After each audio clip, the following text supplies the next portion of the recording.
Abre la Biblia, hermanos, una vez más. Primera de Corintios, capítulo 14, versículos 1 al 6.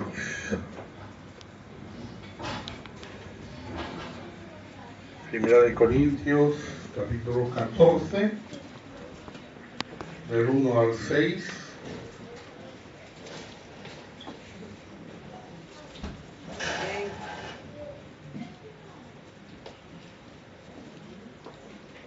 ¿Quieren? Dice: seguid el amor y procurad los dones espirituales, pero sobre todo que profeticéis.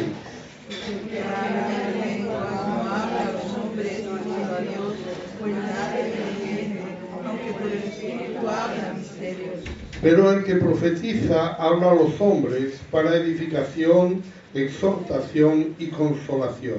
El que habla en lengua extraña a sí mismo se edifica, pero el que profetiza edifica a la iglesia.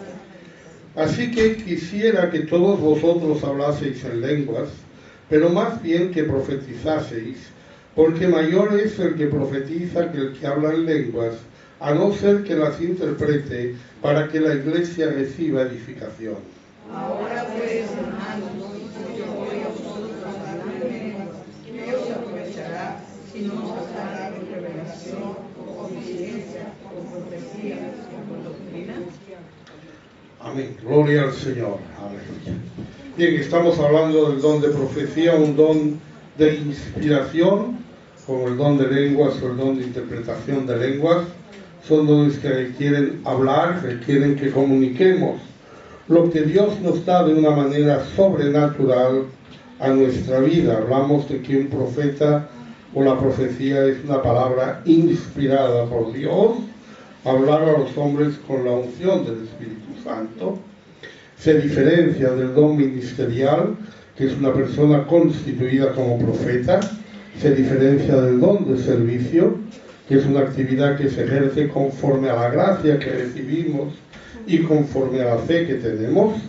Es algo sobrenatural en la cual nosotros podemos dar un mensaje. A veces en una predicación sale esa palabra profética para usted. Tal vez el que está predicando sabe que está dando una palabra profética. Tal vez solo usted sabe que esa palabra es para usted y que es profética. Pero siempre es algo que Dios hace de una manera personal y sobrenatural. Eso cuando es inspirado por el Espíritu Santo. Ya dijimos que también uno puede hablar en un momento inspirado por espíritus engañosos o espíritus demoníacos, o también por lo que uno mismo siente o lo que uno mismo piensa de su propio corazón. Propósito de la profecía a los incrédulos es convencerles de pecado, de justicia y de juicio, es decir, enfrentarles a la realidad de la necesidad del Evangelio. El Señor conoce los secretos de cada corazón. Para los creyentes significa edificación, exhortación y consolación. Decíamos que edificación es una palabra que incluye la construcción de un hogar, literalmente. Significa edificar algo, construir algo, y en un sentido espiritual se aplicaba a nuestros cuerpos resucitados, a la iglesia y a nosotros mismos, que somos edificados unos a otros y nos edificamos a nosotros mismos mediante los ministerios, por medio de la enseñanza, por medio de los dones, por medio de lo que el Señor tenga a bien darnos para nuestra edificación. La exhortación, decíamos que significa llamar a alguien cerca, es decir, es una palabra que implica compañerismo, implica comunión, implica algo de que usted va a acompañar a esa persona. Normalmente cuando se llama a alguien cerca es para algo, para ayuda, para consuelo, y esa es la exhortación. Vimos que una vez se traducía como ruego, unas 9 veces se traduce por exhortar, pero la mayoría de las veces se traduce por consolación o por consolar, porque es alguien que viene a su lado no solamente para decirle lo que tiene que hacer, sino para acompañarle, para hacerlo, para animarle, para darle ese empujoncito que a veces necesitamos para hacer lo que es correcto, esa exhortación que dijimos, si la edificación se basa en la enseñanza, la exhortación se basa en la comunión. Y Corintios decía, podéis profetizar todos, uno por uno, para que todos aprendan enseñanza y todos sean exhortados. La palabra consolación, como dijimos, es la misma que exhortación, un poquito distinto. Si la palabra exhortación era llamar a alguien cerca, la palabra consolación era hablar a alguien cerca. Es una palabra más íntima, algo como más cercano. Esa es una palabra que solamente aparece en este texto de Corinto. Comentábamos que es el mejor don. Siempre es necesario. No sé si usted ahora mismo necesita una palabra de conocimiento o de ciencia. No sé si necesita sanidad. No sé si tiene que discernir espíritus. Pero sin duda siempre necesita enseñanza. Por lo tanto, la profecía es un don que siempre es necesario y es el único que se recomienda expresamente. Lo hemos leído. Procurad los dones, sobre todo que profeticéis, porque también está hablando en la congregación. Dice, si yo voy a vosotros, está hablando de la congregación, pues tengo que hablar con palabras inteligibles, tengo que hablar con palabras que ustedes puedan entender. Es un don completo. El don de lenguas requiere que otra persona interprete o que él mismo interprete. Por lo tanto, este es el mejor don, convence a los inconversos, edifica a los cristianos, y es el don que uno tiene que procurar cuando está en la iglesia. Era muy importante en los tiempos del Nuevo Testamento que no había Biblia y que por lo tanto dependían del testimonio de los que habían conocido a Jesús o habían estado con él. La única autoridad que se podía considerar como infalible era la autoridad de los apóstoles, pero muchas personas pues habían vivido con Jesús, algunos ahí habían sido sanados, yo que sé, el ciego de nacimiento estaría allí, ¿no? Y tantos otros estarían ahí en la iglesia hablando de sus experiencias, hablando de lo que había pasado, de lo que habían escuchado, y entonces había una necesidad en la iglesia de crecer. Y no tenían el privilegio que tenemos nosotros de llevarnos una Biblia a nuestra casa y estar leyéndola y estar escudriñándola. Ellos tenían que depender de lo que se dijera. Circulaban cartas de los apóstoles, circulaban tradiciones también que no se podían contrastar fuera de la autoridad apostólica, y por lo tanto pues también se daban instrucciones sobre el ejercicio del don en la iglesia. Debían ser como máximo 3 personas las que profetizaran, debían hacerlo en orden, porque el profeta debía dominar el don. Cada uno debía ser capaz de sujetar el don. Los demás debían juzgar el don. Es un don que debe ser juzgado, debe ser considerado, debe ser examinado y retener lo bueno. Eso podía dar lugar a que alguien piense, entonces este don no es importante, pero la Biblia dice que no menospreciemos las profecías, que no apaguemos el espíritu, que dejemos que el espíritu hable y que examinemos esas profecías y que retengamos lo bueno. Empezamos a hablar de los ejemplos. Los que escribieron la Biblia son ejemplos. Algunos que escribieron la Biblia evidentemente eran profetas profesionales, eran profetas que ejercían eso, como Isaías o Jeremías o Ezequiel o Daniel, pero también otros que sabemos que ejercieron poco tiempo, durante poco tiempo, incluso de algunos no sabemos nada. Y hablamos de Joel, de Abdías, de Nahum, de Malaquías. No sabemos nada de ellos. No tenemos ninguna profecía de ellos fuera de su libro. Algunos libros son de un solo capítulo, de 2 capítulos, 3 capítulos, y no sabemos qué más profetizarían ellos en su tiempo si es que lo hicieron. Consideramos el mensaje de Pedro en Pentecostés.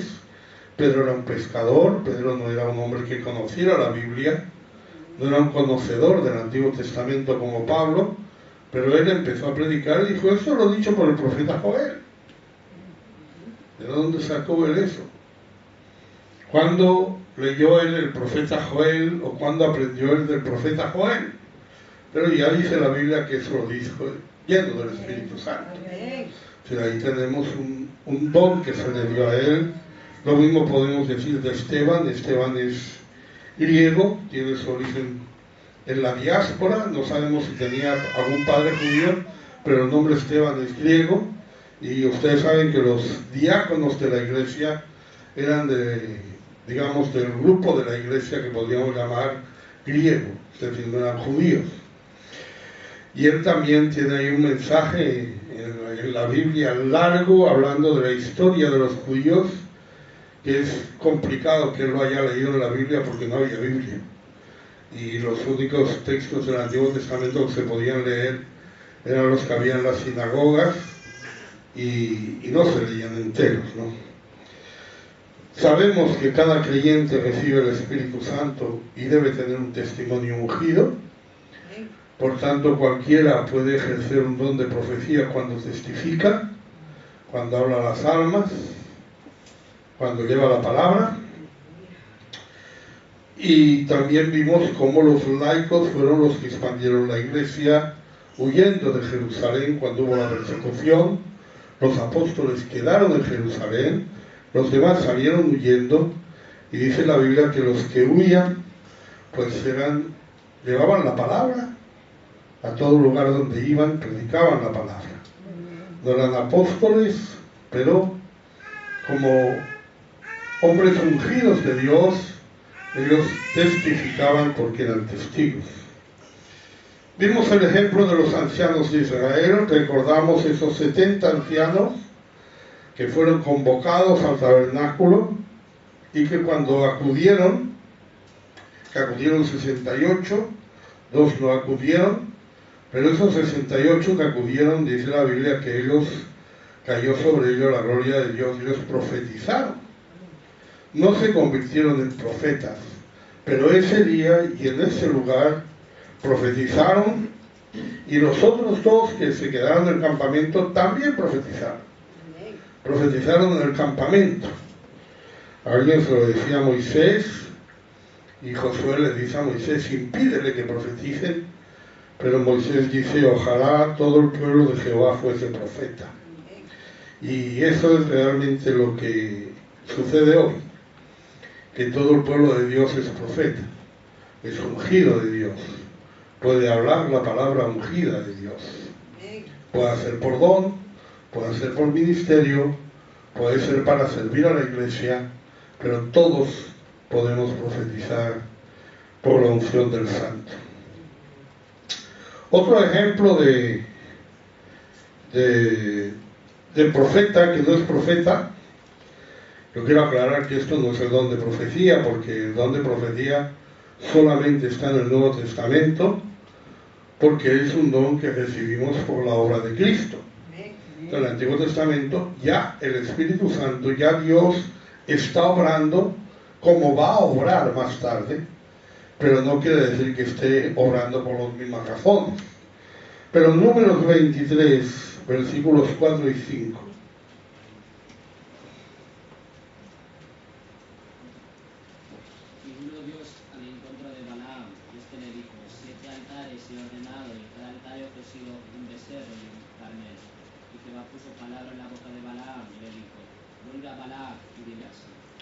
Jehová puso palabra en la boca de Balaam. Balaam era un profeta profesional gentil. No era un profeta de Dios, era un profeta idólatra que podía profetizar en el nombre de cualquier Dios que usted le dijera, Usted podía ir allí y decirle que quería escuchar la palabra de Baal, y él le diría, bueno, yo voy a escuchar a Baal y le voy a decir lo que me dice Baal, y él pues se retiraba y luego le decía a Baal, le dice así. Fue toda mentira, ¿no? Pero funcionaba. De hecho tenía reputación.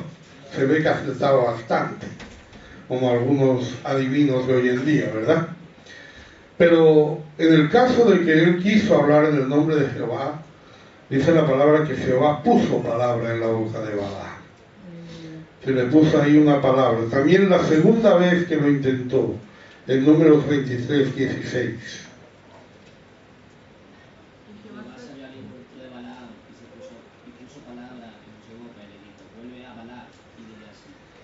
Puso palabra en su boca. Le obligó a hablar lo que él quería que hablase. La tercera vez, Balaam, como vio que el Señor quería bendecirlos, ya los bendijo de motu propio, ya no tuvo necesidad de que Dios le tomara la boca. Pero tenemos aquí un caso de alguien que profetiza por una vez. Balaam no es un profeta de Dios, ni es un profeta del Antiguo Testamento, pero una vez o dos veces profetizó por palabra de Dios. Incluso Saúl, después que fue ungido, tenemos esa historia en 1 Samuel 10, del 5 al 7.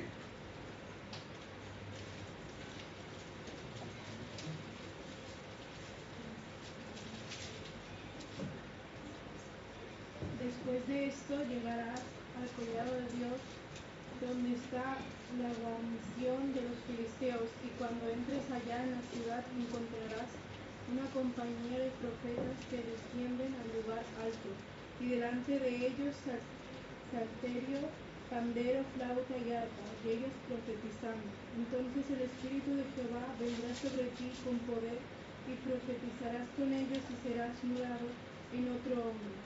Y cuando te hayan sucedido estas señales, haz lo que te viniere a la mano, porque Dios está contigo. Esta vez Samuel, después de ser ungido, le dice el profeta, encontrarás una compañía de profetas, te unes a ellos y tú también vas a profetizar. Saúl no era profeta, ni fue profeta. Esta profecía de Saúl era para él una señal de que Dios estaba con él y de que su unción era respaldada por Dios. Pero Saúl no fue profeta.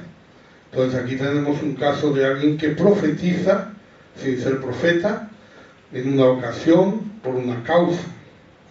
Más adelante, Saúl, cuando persigue a David, se entera de que David está en Naiot y envía unos mensajeros para prenderle.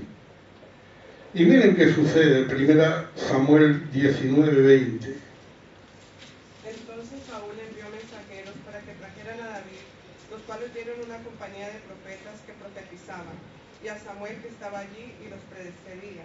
Y vino el Espíritu de Dios sobre los mensajeros de Saúl, y ellos también profetizaron. Ellos también profetizaron. No se convierten en profetas, pero ese día, en ese momento, en esa ocasión, profetizaron. Hoy en el don de profecía sucede eso. No son profetas, no son ministerios, pero de pronto, un día, en una circunstancia, se profetiza. Incluso algunos fueron profetas sin saberlo. Profetizaron sin darse cuenta de lo que hacían, y quizá, si se hubieran dado cuenta, no lo hubieran hecho. Pero ese fue el caso de Caifás, el sumo sacerdote. En Juan 11, 49 a 52.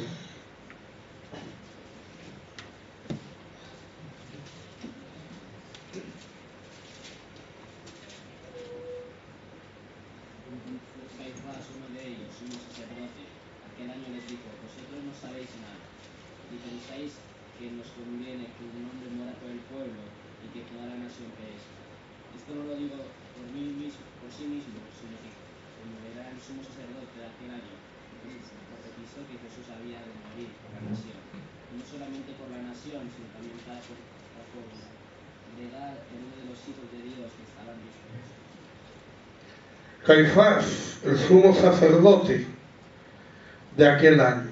Bueno, en realidad el sumo sacerdote era Anás. Anás fue constituido sumo sacerdote por Cirenio y era el verdadero sumo sacerdote según la ley, porque era descendiente de Aarón, pero como entonces el Imperio Romano iba nombrando sumos sacerdotes, más adelante también nombró a Caifás, y los dos ejercían el sumo sacerdocio, porque el pueblo seguía reconociendo a Anás como sumo sacerdote, y Caifás, digamos que era el sumo sacerdote oficial, que fue nombrado por Valerio.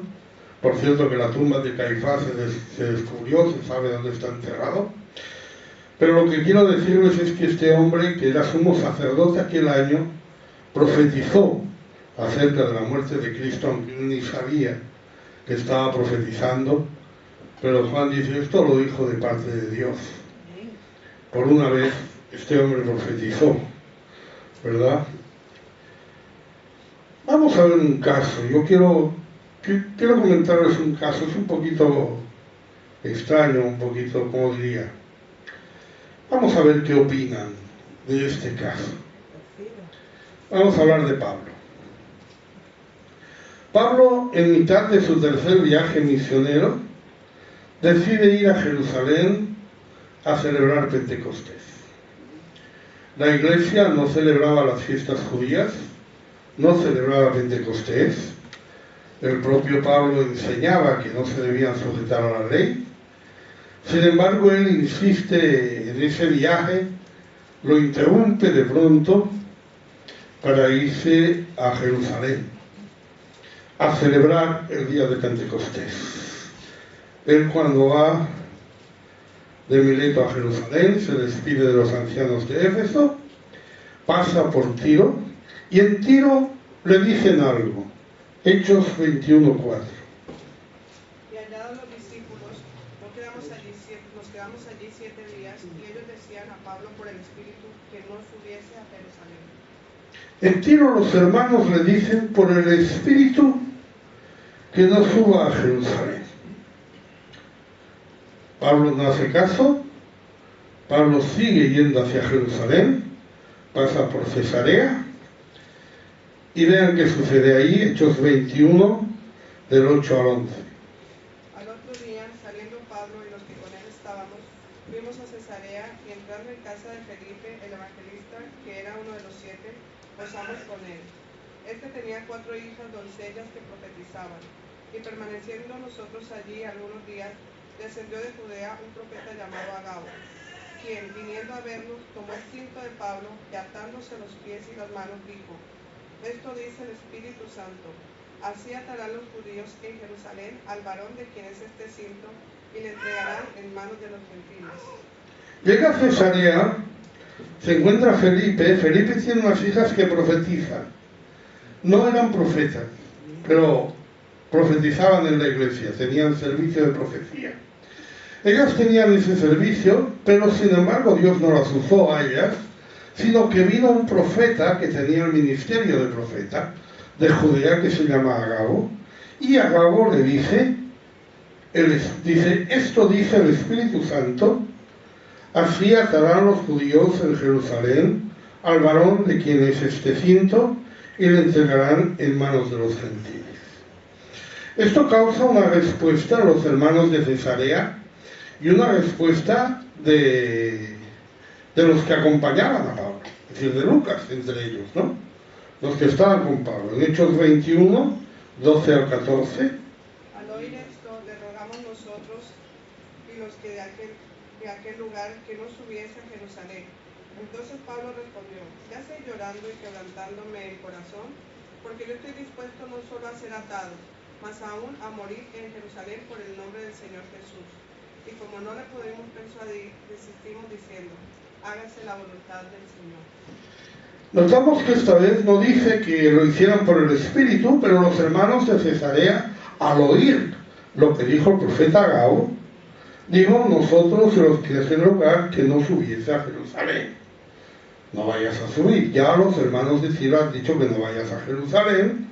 Agabo te está diciendo que allí te van a maltratar, y nosotros decimos que no subas, pero Pablo dice: yo estoy dispuesto a sufrir.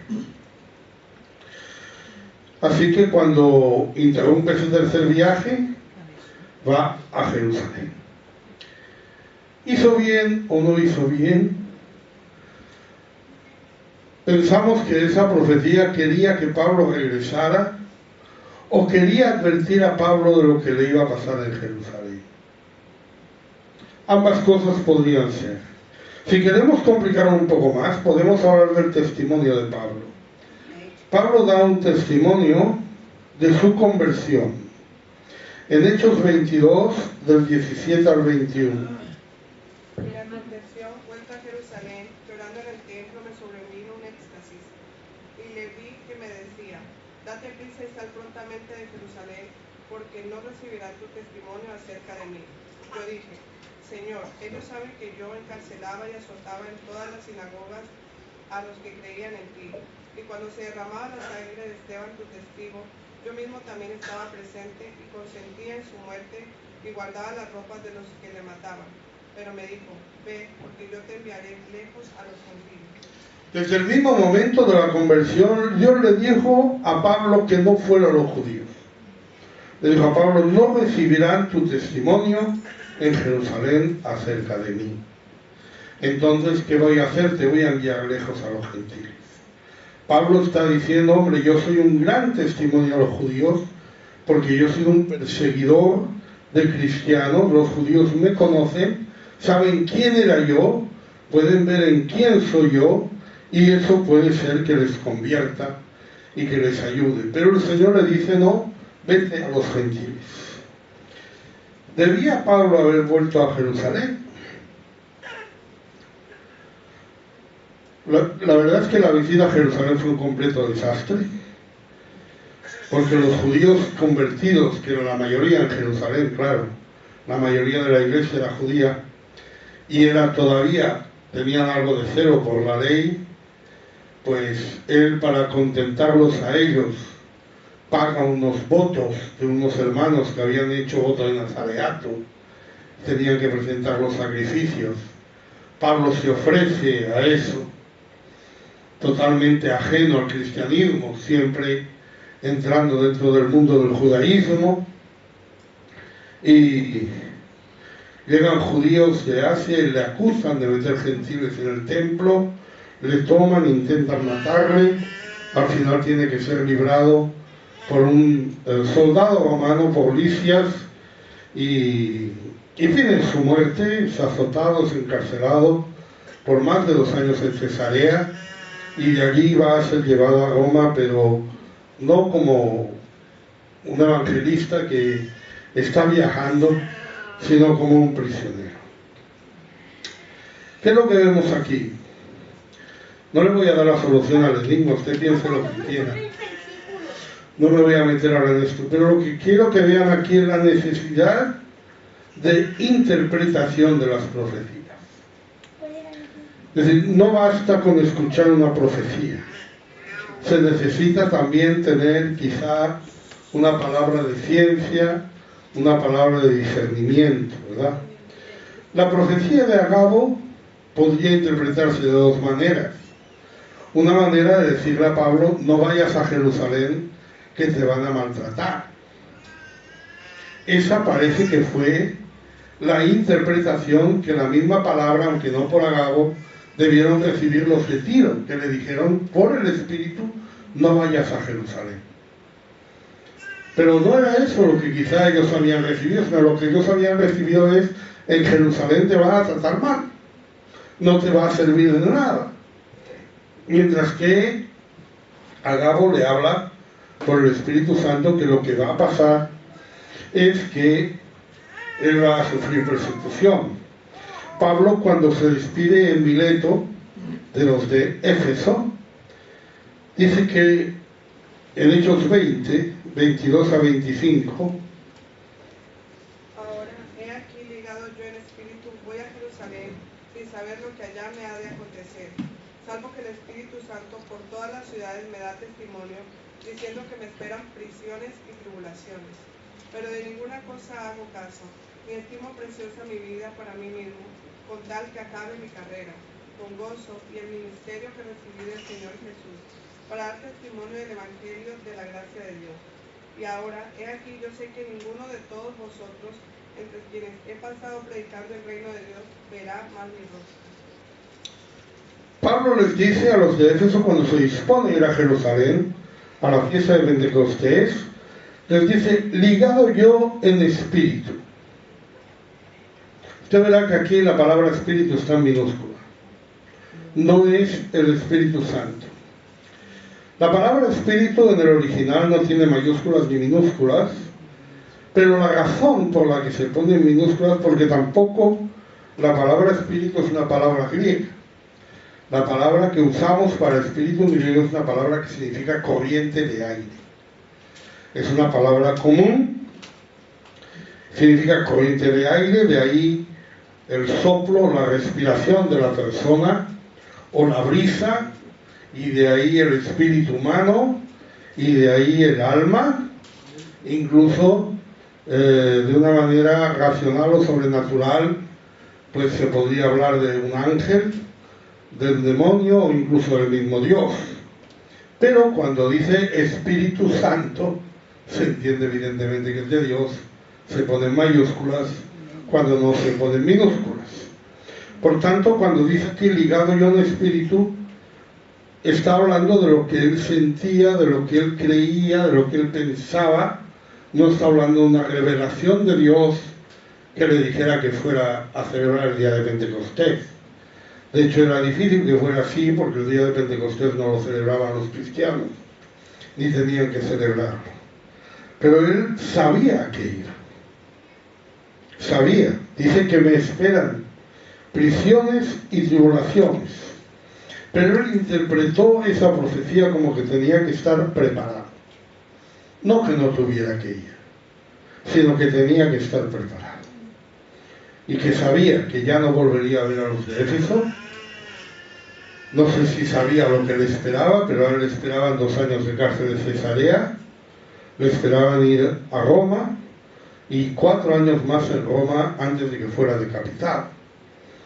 Lo que tenemos aquí, pues, es como la necesidad, viendo la necesidad de interpretar bien las profecías y las profecías personales. A veces uno recibe profecías, recibe palabras en su corazón, piensa, por decir algo, el Señor me mostró que yo voy a ser pastor. Entonces uno piensa que ya debe ser pastor, que ya alguien le tiene que nombrar, pero el tiempo pasa y no es pastor. Ahora la pregunta es si nosotros hemos entendido bien esa profecía, porque la palabra profecía, la profecía nos puede estar diciendo lo que Dios quiere de nosotros, pero nosotros nos tenemos que preparar para ser útiles en lo que Dios quiera de nosotros. Yo he dicho que la visita de Pablo a Jerusalén fue un desastre, humanamente hablando, pero realmente él sabía lo que iba a pasar. Sin duda no sabía los detalles, pero él sabía lo que le esperaba, porque se lo dijo a los de Éfeso. Por lo tanto, él ya llegó a Jerusalén con esa, ¿cómo le digo?, con esa expectativa. O sea, él no dijo yo voy a Jerusalén y voy a convertir almas, voy a fundar una iglesia. No, él ya iba con idea, yo voy a Jerusalén, voy a ser perseguido. Pero en todo caso, para que haya un verdadero llamamiento, tiene que haber un llamamiento. Tiene que haber un llamamiento para hacer lo que Dios, para el servicio que Dios tenga para usted.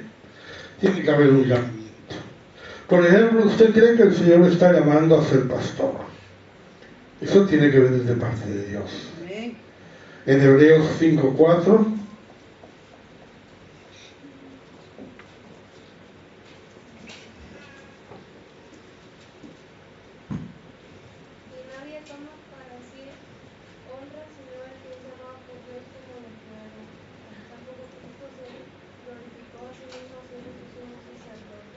nadie toma para sí esta honra.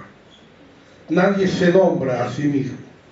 Para nada. Para servir a Dios hay que ser nombrado por Dios. El Salmo 75, 6 y 7.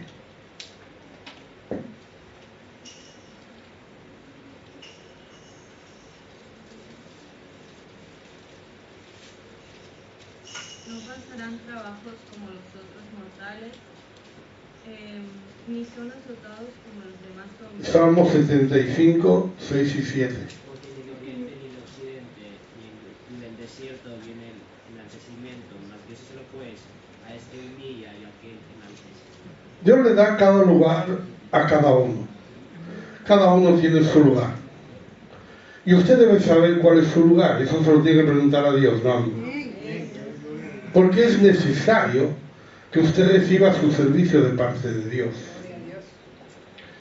Entonces, ¿qué pasa? Cuando yo, por ejemplo, sé que soy llamado, por ejemplo, y yo digo, el Señor me está llamando pues para el pastorado, para ser esposa de pastor, para ser pastor, o lo que sea, pues debe prepararse. ¿Qué tiene que hacer? Mire, 1 Timoteo 3, del 1 al 7.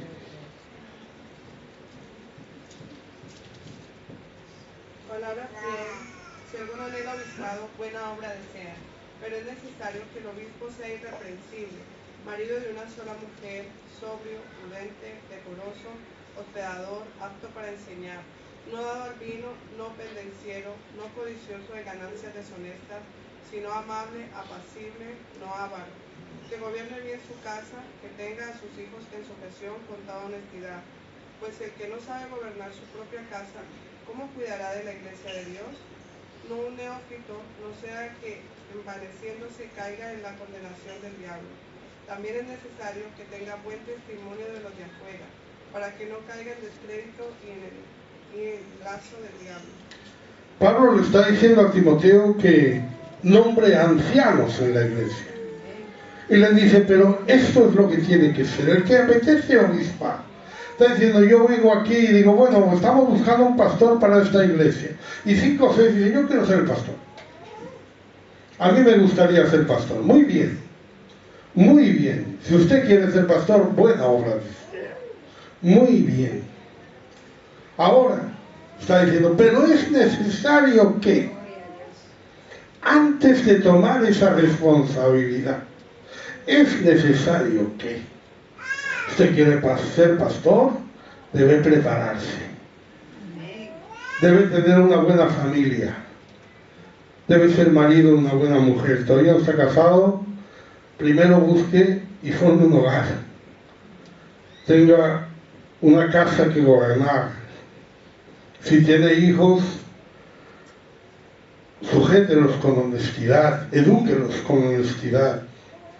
Debe tener un buen carácter, debe ser sobrio, debe ser decoroso, es decir, debe ser disciplinado en sus hábitos, moderado, no debe ser pendenciero, debe ser amable, debe ser apacible, no debe ser iracundo.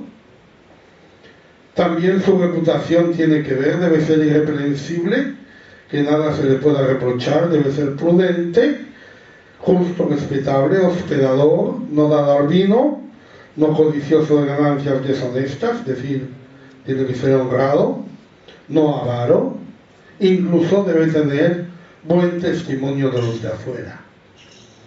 Y además, tiene que tener habilidades, apto para enseñar y no ser un neófito.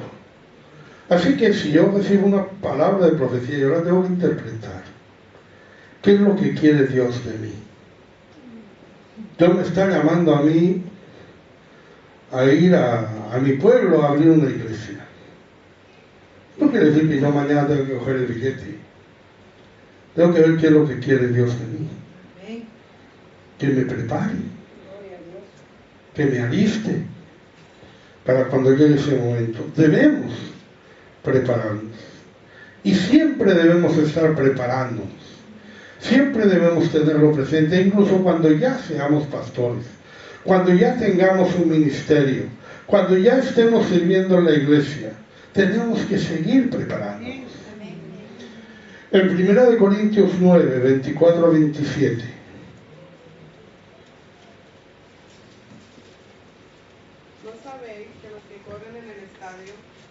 la verdad corren, pero uno solo se lleva el premio. Corred de tal manera que lo obtengáis. Todo aquel que lucha, de todo se abstiene. Ellos a la verdad para recibir una corona corruptible, pero nosotros una incorruptible. Así que yo de esta manera corro, no como a la aventura, de esta manera peleo, no como quien golpea el aire, sino que golpeo mi cuerpo y lo pongo en servidumbre, no sea que habiendo sido heraldo para otros, yo mismo venga a ser eliminado. Pablo está diciendo, golpeo mi cuerpo y lo pongo en servidumbre, no sea que habiendo sido heraldo para otros, yo mismo venga a ser eliminado. Yo ya he sido heraldo, yo ya soy heraldo, yo ya soy apóstol. Nadie me puede discutir mi posición, nadie me puede discutir mi ministerio, pero yo estoy golpeando mi cuerpo, yo estoy preparándome, yo estoy pendiente, porque hermano, cuando uno corre en un estadio, uno se prepara. Se preparan 4 años para ir a una olimpiada, ¿no? Para correr una carrera, para arañar una milésima de segundo al que va delante, para poder ganar. Y ganan por una milésima, por un segundo. ¿Y para qué le vale eso? Como mucho le valdrá si un día pierde el autobús y tiene que ir corriendo detrás del autobús. Pero ¿para qué le vale a esa persona ser capaz de correr en poco tiempo tanto espacio? No le vale para nada. Pero el que corre en una carrera de todos ascienden, ¿no? Porque cuando nosotros estamos sirviendo a Dios tenemos que servirle lo mejor que podamos. No lo que necesitemos, sino lo que podamos. Pues usted dice, no, ¿y esto para qué me sirve? No lo que te sirve. Es que si tú puedes servir mejor, tienes que servir mejor. Si puedes hacerlo mejor, tienes que hacerlo mejor. Entonces, no es necesario porque ya está bien así. Si puedes hacerlo mejor. Pablo no se conformaba. Pablo era un hombre que siempre estaba pendiente. Decía, no lo he alcanzado ya, ni que sea perfecto. Eso lo dice en Filipenses, ¿saben? Unos versículos antes dice, los que somos perfectos sentamos la misma cosa. Y los que somos perfectos sentamos la misma cosa. Después dice, no que sea perfecto ni que lo haya alcanzado ya. No se está contradiciendo. Pablo sabe que su posición es perfecta. Pablo sabe que la obra de Dios en él es perfecta. Pablo sabe que su cristianismo es perfecto, que su ministerio es perfecto, que lo que él ha recibido lo ha recibido de verdad, que lo que él es lo es de verdad. Bueno, si usted es cristiano, usted es cristiano. Ahora la pregunta es si ha conseguido mostrar ese cristianismo, si ha conseguido ejercer ese cristianismo de una manera perfecta. Eso es lo que Pablo no veía.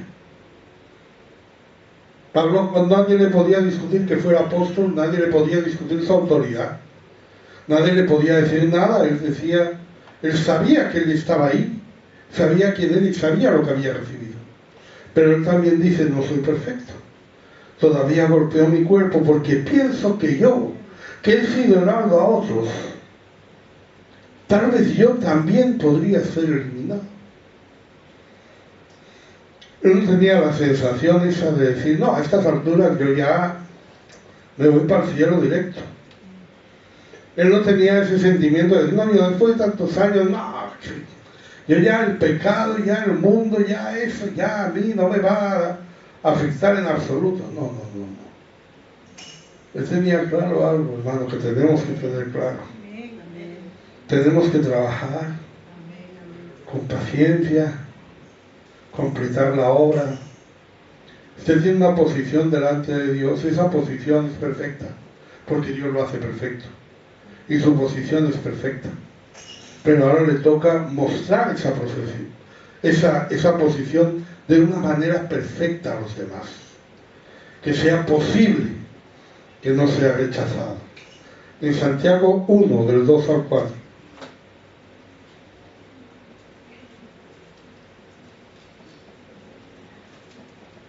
hermanos míos, tened por sumo gozo cuando os halléis en diversas pruebas, sabiendo que la prueba de vuestra fe produce paciencia. Mas tenga la paciencia su obra completa, para que seáis perfectos y cabales sin que os falte alguna cosa alguna.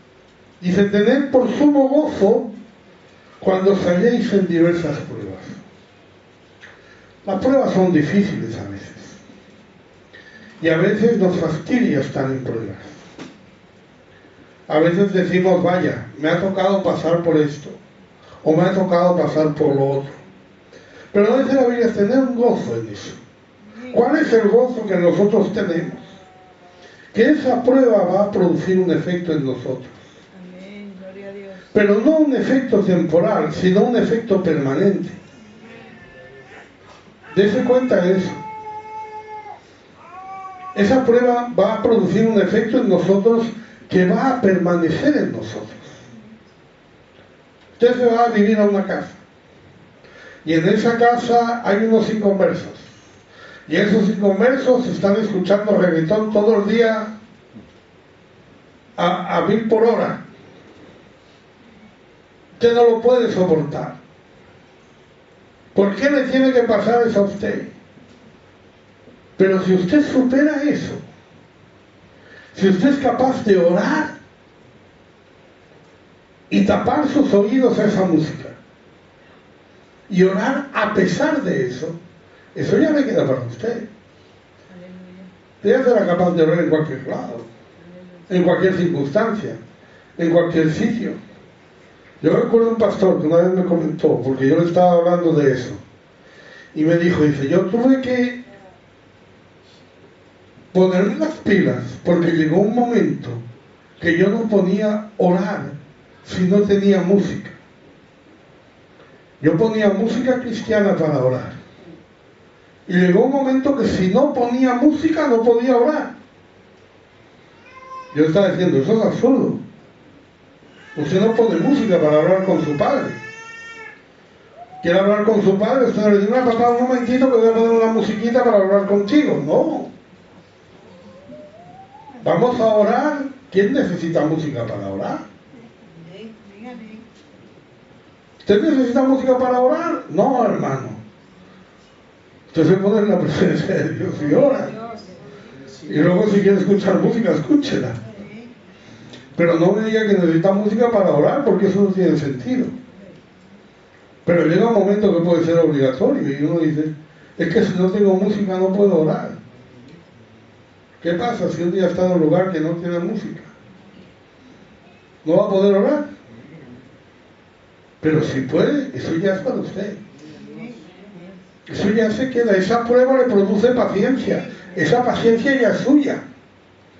Esa paciencia ya le va a servir para otras pruebas. Le va a servir para otras cosas. Porque esa paciencia no solamente la recibe, sino que esa paciencia obra en usted. Esa paciencia obra en usted y dice que la paciencia tenga su obra completa, o sea, hay una obra de la paciencia en mí. Y eso cuando se completa, dice, ¿para qué? Seáis perfectos y cabales, sin que os falte cosa alguna.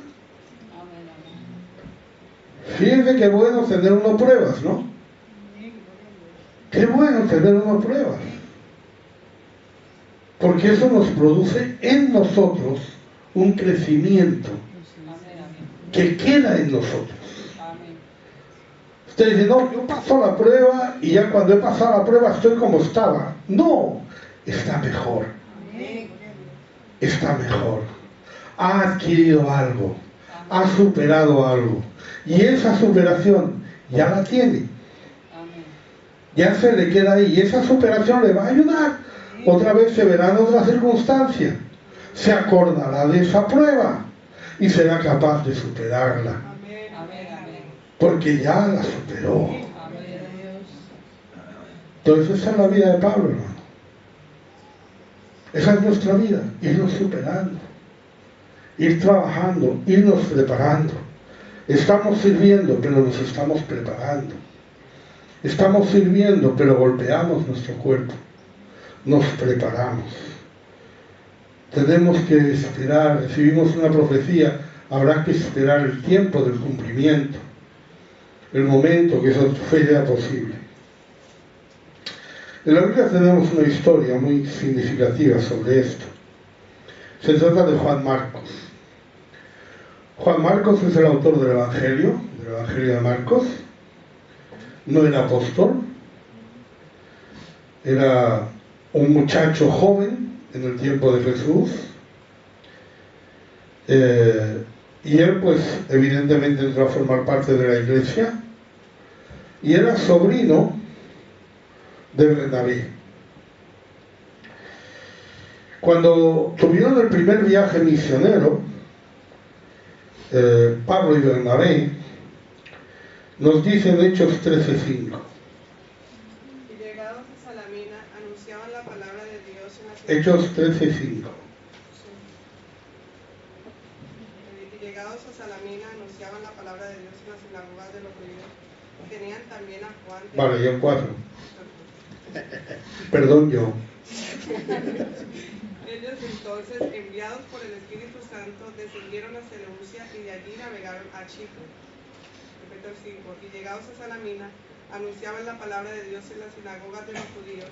Tenían también a Juan de ayudante. Amén. Bueno, Pablo, algunos piensan que salió ahí a evangelizar a bote pronto. Incluso muchas veces encontrará gente que está predicando y le dirá: es que yo soy como Pablo, a mí el Señor me envió directamente. Como Pablo en el camino de Damasco. El Señor le dijo en el camino de Damasco a Pablo, lo hemos leído: yo te enviaré lejos a los gentiles. Pero Pablo no salió a los gentiles. No, tardó años en salir. ¿Y saben cómo pasó? Él estaba en Antioquía, estaba en la iglesia de Antioquía. Y la iglesia de Antioquía envió a Pablo. Pablo no salió porque sí, lo envió la iglesia. Y la iglesia lo envió después de ayunar y de orar. Y el Espíritu Santo dijo que separaran a Pablo y a Bernabé para que hicieran ese viaje. O sea que toda persona que sale a la obra sale enviada, no sale por ella misma. Este honor no lo puede tomar uno para sí mismo.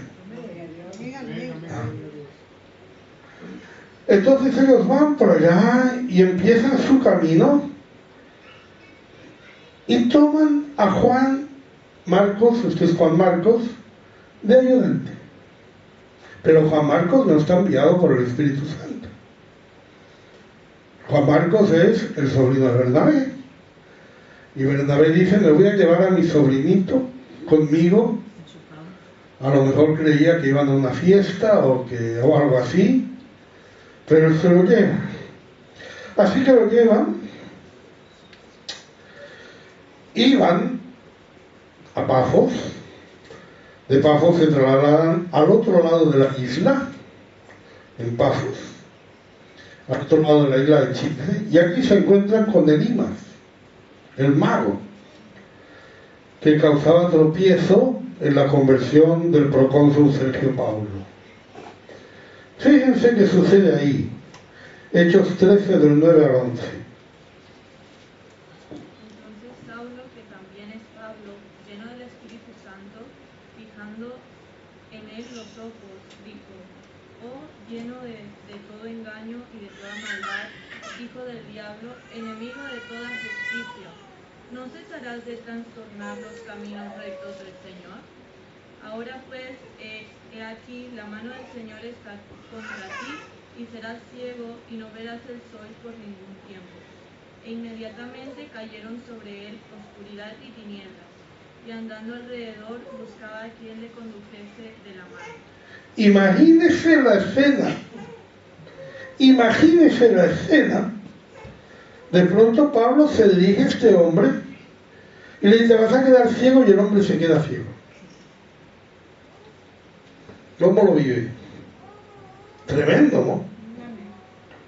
No habla del poder de Dios, no, pero yo estoy pensando en Juan Marcos. Juan Marcos queda traumatizado. Juan Marcos ve eso y se queda asombrado, se queda asustado.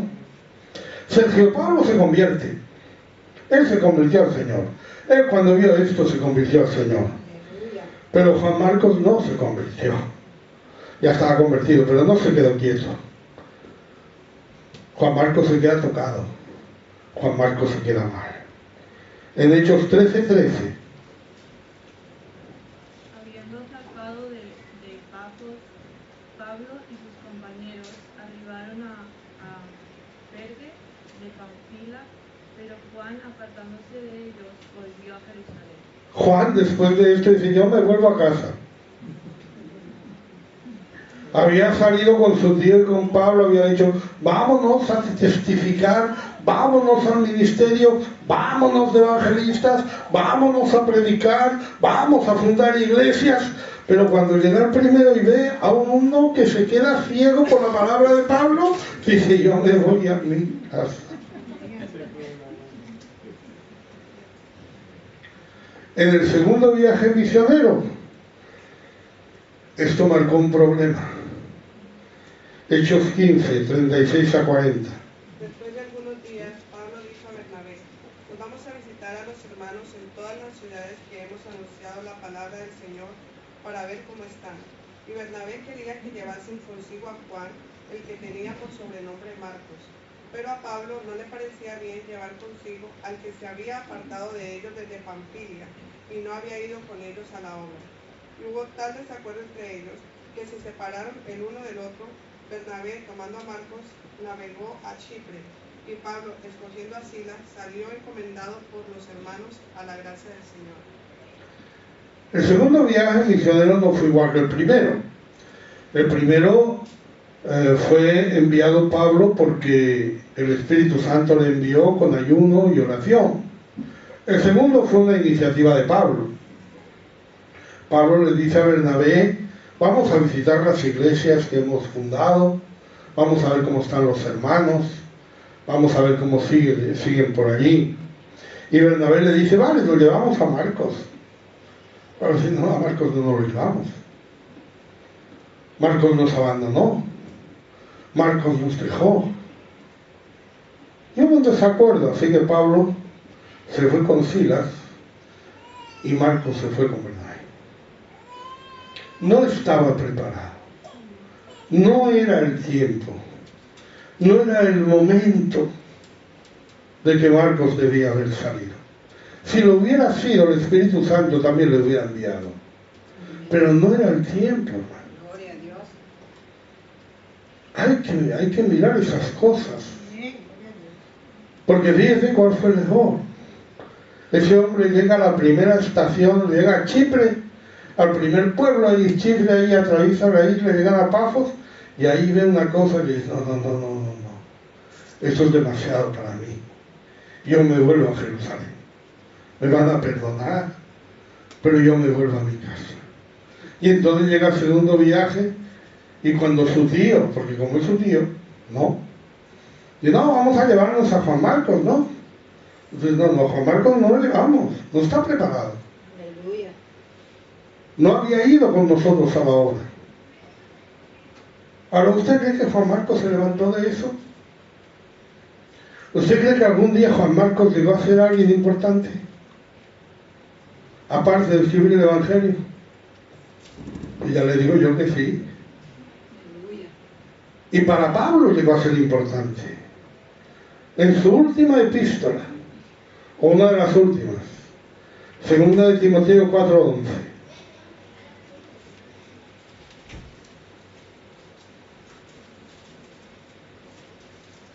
Solo Lucas está conmigo. Toma a Marcos y tráele contigo, porque me es útil para el ministerio. A Timoteo le dice: toma a Marcos y tráelo contigo. A Bernabé le dice: no te lo traigas, que no es útil para la obra. Pero ahora han pasado unos años. Algo haría Marcos. Algo haría Marcos. Porque ahí, en una de sus últimas epístolas, Pablo no solamente reconoce que Marcos es útil, sino que me es útil. Dice, tráetelo contigo. De todos los que están ahí, al que quiero que traigas es precisamente a Marcos. ¿Qué había pasado? Había salido antes de tiempo. No era que Dios no tuviera cosas grandes para Marcos. No era que Dios no tuviera un buen ministerio para Marcos. Pero no era el tiempo. No era el tiempo, por más que fuera el sobrino de Bernabé, no era el tiempo. Cuando fue el tiempo, él fue útil. Hay una historia que ilustra eso, bastante conocida, no sé si se la conocen. Pero se dice que un hombre estaba viendo cómo salía una mariposa de un capullo del gusano de seda. Usted sabe lo que es el gusano de seda, que sale una mariposa. Se mete el gusano, sale una mariposa. Pues se ve que un hombre estaba viendo precisamente ese instante. Estaba el hombre, yo que sé, habría ido al campo por lo que fuera. Llegó allí, empezó a ver un capullito así que se iba moviendo, que iba para allá, y de pronto empezó a ver que empezaba a sacar una cabeza, una mariposa. Habían pasado 45 minutos y apenas había sacado una cabecita y un poquito del ala. Allí estaba saliendo la mariposa. Así que el hombre quiso ayudar y cortó el capullo. Dijo, la voy a ayudar a salir. Y le hizo un cortecito al capullo para que saliera la mariposa. ¿Y sabe qué pasaba, no? Que no estaba formada la mariposa. Todavía no estaba formada. Todavía no estaba formada. Hay que esperar el tiempo. Qué bueno que usted sepa a qué el Señor le ha llamado. Qué bueno que lo sepa. Pero hay que esperar el tiempo. ¿Y cómo lo espera? Preparándose para aquello que el Señor le ha llamado. Y cuando ya llegue ese tiempo y usted esté sirviendo al Señor, entonces usted tiene que seguir preparándose, golpeando su cuerpo. Porque la palabra profética necesita ser interpretada. No es solamente que yo sé, sino que eso yo tengo que saber para qué lo sé. Lo sé para prepararme, lo sé para estar listo, lo sé para que cuando vengan las dificultades yo no tenga dudas sobre cuál es mi lugar. Lo sé por lo que lo sepa. Pero la palabra profética necesita ser probada para ser aceptada. Y necesita ser interpretada para prepararnos, para servir en aquello que el Señor tenga para nosotros. Nosotros estamos hablando del don de profecía, que es la persona o el momento en el que Dios le habló y le dijo cuál era su lugar en la iglesia, hermano. Porque cada uno, todos tenemos nuestro lugar. Amén. Todos tenemos nuestro lugar. A veces uno no sabe ni cómo va a llegar a su lugar. A veces uno no sabe cuál es su lugar. Pero el Señor va a mostrar, va a ir levantando ministerios, va a ir levantando servicios, va a ir dándole oportunidad de servirle. Y si usted es fiel en lo poco, entonces el Señor le va a confiar lo que es verdadero. Si es fiel en lo poco, el Señor le confiará más. Yo veo a un Juan Marcos muy dispuesto. Hermanos, salir a la obra no es fácil. Cuando Bernabé le dice a Juan Marcos, ven conmigo, Bernabé no estaba en condiciones de prometerle grandes cosas. En ese tiempo los viajes no eran como ahora. No eran cómodos. No eran fáciles. Había muchos peligros. Había muchos ladrones. Los caminos no eran fáciles. Pero Juan Marcos estaba dispuesto a ir a la obra. Bien por Juan Marcos. Pero no estaba preparado. Cuando estuvo preparado, el mismo Pablo que un día dijeron, yo no quiero ir con este, le dice a Timoteo, de todos los que tienes ahí, tráeme a este, porque este es el que me es útil. Gloria al Señor. Qué bueno que podamos ser útiles al Señor, ¿verdad? Gloria a Dios. Vamos a cantar.